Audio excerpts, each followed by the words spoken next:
Thank you all for being here. I'm here to provide an update on a very concerning incident that took place about 3 hours ago here at the Salsa and St. Clair Festival. What I can tell you, and I'll preface my remarks by indicating that this is still a very fluid and active investigation, and there's still many facts that are yet to be confirmed. But what I can tell you is that about 3 hours ago, about 8:12, police responded to reports of gunfire, active gunfire, in the area of St. Clair near 781 St. Clair Avenue West.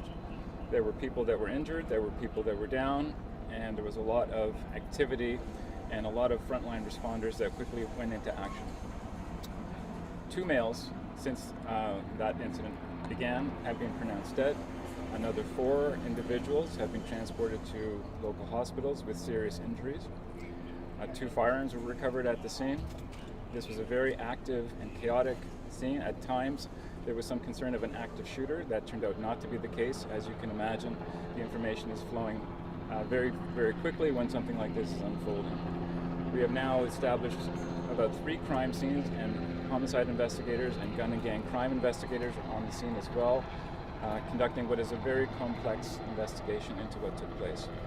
The festival essentially has been moved back away from the scene, and the investigation of this area will be cordoned off for some time while investigators go about their work. I would ask that any members of the public that saw anything, that perhaps have video of what took place, that they might contact 416-808-1300, as we will be very eager to get all the information that we can and piece together what took place. As I said earlier, this is a very fluid and active matter. Investigators are currently working as we speak here. So I might be able to answer some of your questions as we go forward, but for now I'll turn the microphone over to Mayor Chow for some comments. Thank you. A man in his 20s is dead, and 2 others are in hospital after a late-night triple shooting in North York. Police now on the hunt for 3 male suspects. Good evening. The shots rang out just after 11 p.m. outside a townhome complex near Jane and Shepherd. Police believe the shooting to be targeted. Officers say the suspects fled the scene in a stolen black Honda Civic that was later found abandoned in Brampton after being set on fire. CTV's John Musselman joins us now with the latest on the investigation. John? Well, a devastating situation here, Sean. Last night I did speak to neighbors who described what they saw in the front yard. It appears 3 men were on that front yard of that townhouse when they were seemingly ambushed by 3 gunmen.